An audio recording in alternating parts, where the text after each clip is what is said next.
Halo semuanya, selamat datang kembali di channel ini. Jumpa lagi dengan saya Vicky Himpong. Bagaimana kabar kalian semuanya? Aku berharap teman-teman semua di rumah bersama dengan keluarga tercinta selalu dalam keadaan yang sehat. Amin. Kita akan segera membahas cuplikan video yang sudah dirangkum untuk memberikan kalian semua tambahan informasi terupdate tentang perpolitikan tanah air.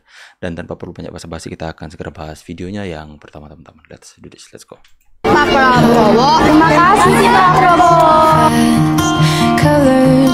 Terima kasih Pak Prabowo. Buat yang masih nyinyir, coba perhatikan baik-baik.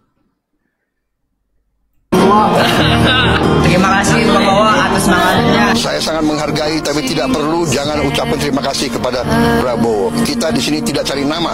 Yang kita ingin adalah yang terbaik untuk bangsa Indonesia. Jadi saya tidak perlu lagi. Saya terima kasih. Jangan terima kasih. Jangankan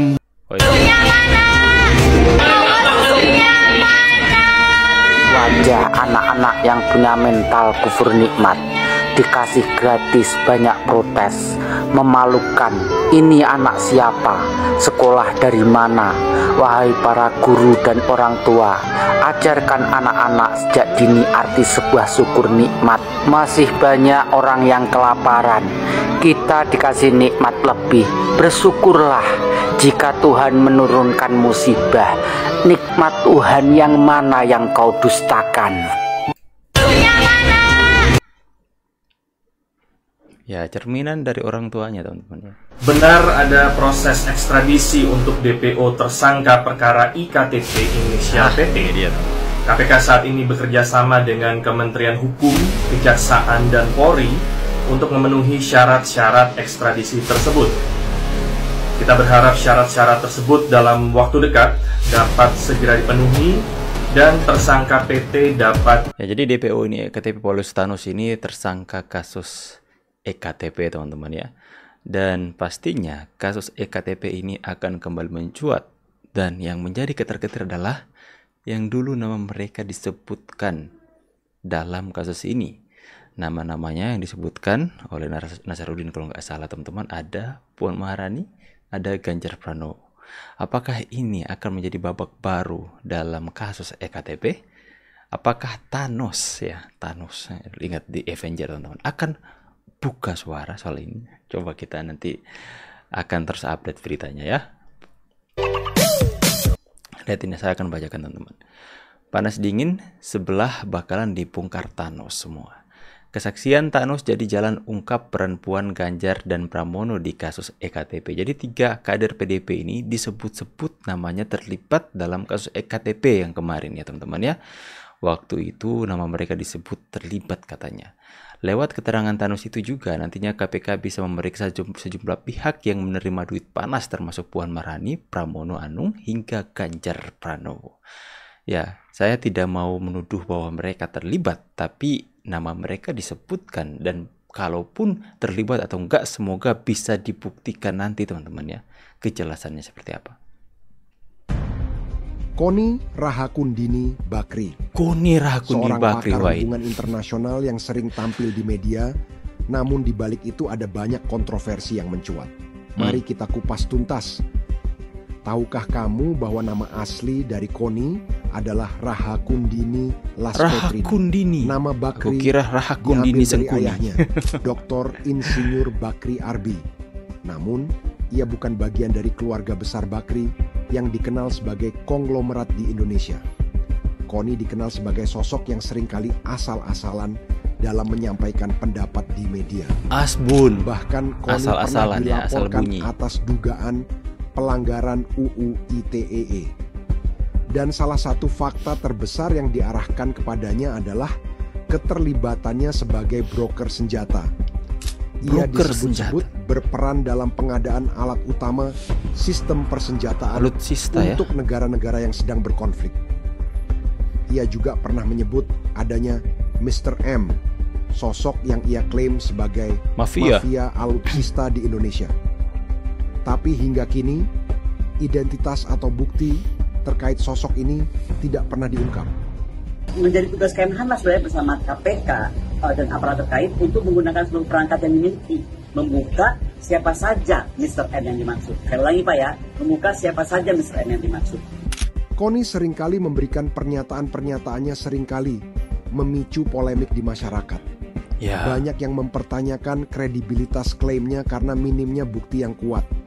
Dengan berbagai kontroversi ini, penting bagi kita untuk tetap kritis. Koni berpotensi hancurkan negara lewat adu domba. Provokator. Masih percaya sama Koni? Masih percaya sama Koni? Aku nggak percaya. Kalau soal BAP itu aku percaya karena ada tertuang di BAP. Itu aku percaya. Apakah kalian percaya soal itu apem-apem itu, teman-teman? Dicari. Maksud saya, padahal solusinya itu simple loh, udah menurut saya. Ya, solusinya simple. Solusinya, ini podcast anak abah. Pak Prabowo muncul aja pidato ngomong bahwa mohon maaf, janji yang saya janjikan itu tidak bisa saya laksanakan karena anggaran kita tidak cukup. Ngomong aja gitu. Iya, kita semua juga pasti mengerti kok. Memang kondisi negara ini, duit kita gak ada orang. Ini dalam pemikiran mereka, ini Indonesia itu dalam mental mereka, teman-teman ya. Mental mereka Indonesia ini begitu miskin dan tertinggal. Tidak punya dana apa-apa. Mereka tidak tahu Indonesia lagi bertumbuh, lagi berkembang hari ini. Semuanya pasti mungkin jika optimis, jangan pesimis seperti mereka. Pak Prabowo orangnya pantang menyerah. Ya, Anda mau menjebak Pak Prabowo dengan perkataan Anda. Nanti kalau Pak Prabowo, misalnya, Anda siapa mau memberi saran kepada Pak Prabowo untuk mengatakan kepada publik, maaf saya tidak bisa menepati janji saya untuk memberi makan bergizi gratis kepada anak-anak. Nanti ketika Pak Prabowo mengatakan seperti itu, kalian akan menyerang dengan hal yang lain. Mengatakan bahwa Pak Prabowo itu hanya janji-janji politik, nggak menepati janji, dan itu akan menjadi bahan serang kalian jika Pak Prabowo akan maju lagi. Ya, orang-orang seperti ini adalah mental-mental pengemis, teman-teman. Mental-mental yang terbelakang. Yang sampai detik ini memandang bahwa segala sesuatu itu tidak mungkin.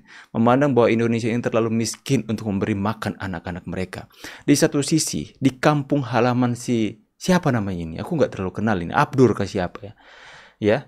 Di satu sisi, anak-anak daerahnya itu bersyukur bahkan sampai menyisihkan sisa makanan mereka untuk keluarga mereka yang kekurangan makanan di rumah. Di satu sisi, di daerahnya itu banyak anak-anak yang mencurahkan air mata, guru-guru yang melihat anak-anak mencurahkan air mata itu mengalami ucapan syukur dan rasa terima kasih yang begitu besar. Di satu sisi lain, orang seperti Abdur bukannya apresiasi kepada pemerintah karena di daerahnya sudah diberikan makan gratis, malah nyinyir seperti ini. Ya sudahlah, kita tahu rekam jejak si Abdur ini, teman-teman ya. Dari Pak Jokowi diserang, Pak Prabowo, dia akan bungkam nanti kalau Anies jadi presiden, amit-amit ya. Ya, pasti akan bungkam kalau Anies jadi presiden. Selama bukan Anies jadi presiden, abahnya itu, dia nggak akan pernah untuk diam, teman-teman. Aduh, apalagi di podcastnya siapa ini? Mr. Dirty Vote ya. Mr. pemeran utama Dirty Vote. Saya seolah-olah memang dia ingin membongkar, ya kan, borok-borok dari Pak Jokowi. Ya nggak apa-apa, Bang. Yang penting buktinya mana? Buktinya itu mana? Bagi saya siapapun, ya, termasuk Bu Koni, kalau memang punya bukti silahkan buka. Kan jangan cuma ngomong ke sana kemari, ya, akan bongkar punya bukti. Bahkan disampaikan juga ke publik, saya nggak tahu siapa yang menyampaikan bahwa sudah dilegalisir lah, dinotariatkan di Rusia. Loh, apa urusannya Rusia dengan bangsa Indonesia? Nah, itu saya marah. Iya dong. Kok negara lain mengacaukan kedaulatan sebuah negara lain? Nggak boleh dong. Indonesia ini negara berdaulat loh. Nggak boleh negara lain ikut campur. Bahkan ada yang bilang, Jokowi seret ke PBB. Apa urusannya PBB gitu loh. Ya, mau cerdas dikit kalau ngomong gitu ya. Cerdas dikit aja gitu. Ya, jangan mempermalukan bangsa sendiri gitu. Cerdas, Bang gitu. Jangan mempermalukan intelektualnya sendiri gitu. Apa urusannya Jokowi dibawa ke PBB? Apa urusannya Jokowi dibawa ke mana? Ke Rusia gitu. Sementara hubungan Pak Jokowi dengan Putin itu bagus sekali menurut saya. Selama ini gitu ya. Terus mau diapain di Rusia? Jadi ternyata Kak Irma, dari semua banyak ekses yang muncul ya kan, dari OCCRP, dari by the way, ini hostnya itu kayak Bambang Tampan, teman-teman ya, kayak Andika Kengan Band mukanya. Statement darinya si Prof. Koni itu sendiri, dari aktivis 98, ini kan mualanya semua terlalu lamanya Harun Masiku ditangkap dan proses Hasto ini kemudian juga sampai di prosesnya ditahan kan begitu. Kalau ini sudah masuk dalam dipanggil kemudian ditahan, saya pikirnya akan redup, akan tenang ini. Jadi sebenarnya kuncinya di KPK nih kayaknya Kak Irma, supaya kita lebih kondusif nih di dalam kehidupan politik nasional kita. Ya harus ada ketegasan. Yang pertama itu, ya Pak Prabowo saya yakin ke depan ini akan bertindak tegas, bersikap tegas dan bertindak tegas. Berbeda dengan cara kepemimpinan Pak Jokowi. Ya, yang menurut saya ada buruknya juga ketika misalnya beliau tidak pernah mau menjawab tudingan-tudingan apapun gitu ya. Dia hanya diam. Itu juga satu hal yang menurut saya kurang bagus. Karena akhirnya pada ngelunjak gitu ya. Pada ngelunjak lah gitu ya. Terus dengan seenak-enaknya ngatain segala macam fufu-fafa dibesar-besarin. Sementara orang ngomong, mohon maaf ya, Jokowi itu anak lunti PKI lah segala macam aja nggak pada yang pernah mau bahas. Nggak ada yang bilang bahwa itu keterlaluan dan lain sebagainya. Sementara Fufu Fafa yang nggak jelas orangnya mereka bahas-bahas di media habis-habisan. Ya, ini pelanga pelongo, anak Cina, orang mohon maaf ya, keturunan Cina, PKI dan lain sebagainya. Itu pembunuhan karakter yang luar biasa. Pembunuhan karakter yang luar biasa. Bukan penghinaan sekedar penghinaan fisik, tapi udah penghinaan harkat martabat. Iya. Dan kemudian ketika ini para pendukung Pak Jokowi membalas ini kepada orang-orang yang melakukan pembunuhan karakter kepada Pak Jokowi, mereka langsung teriak, jangan serang personal saya dong. Seperti Koni kan kemarin, harkat dan martabat kehormatan saya diserang. Kenapa BAP militer bisa bocor? Kehormatan saya diserang, saya secara personal. Jangan serang personal dong.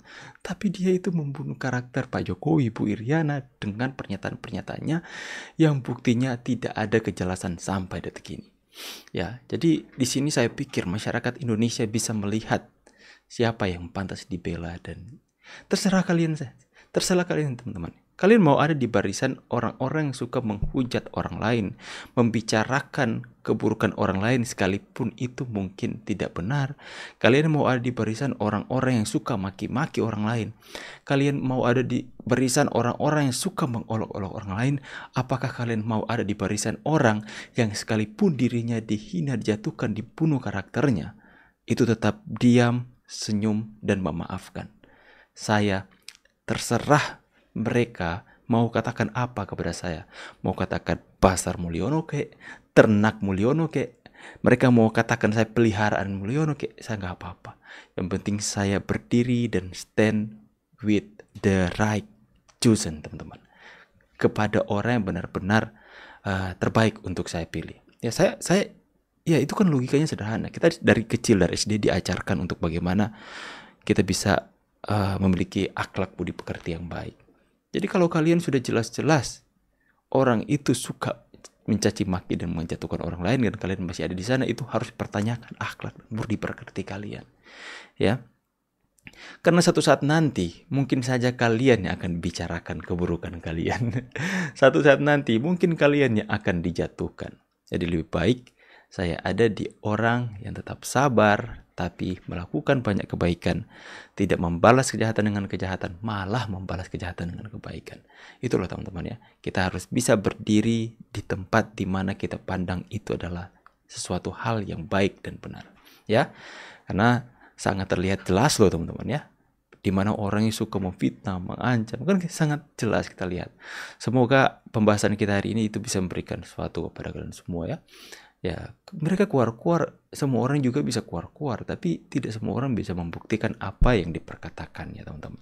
Dan juga terkait dengan makanan bergizi gratis ya, sampai detik ini sebenarnya hanya segelintir orang saja yang menghina, menghujat, mengolok-olok soal makanan gratis. Akan tetapi kelompok mereka itu suka mengekspos secara berlebihan. Kita harus fokus kepada sesuatu hal yang banyak ini teman-teman, yang bagaimana banyak anak-anak yang mendapatkan manfaat. Soal perkataan Abdul tadi bahwa Indonesia itu nggak mampu memberikan anak-anaknya, itu adalah perkataan seorang pesimis yang punya mental pengemis yang tidak akan pernah berkembang dalam hidupnya jika dia selalu melihat sesuatu dari cara pandang seperti itu. Semoga kalian semua bisa mendapatkan pesannya. Saya pamit dulu. See you on the next video guys, and God bless. Bye guys.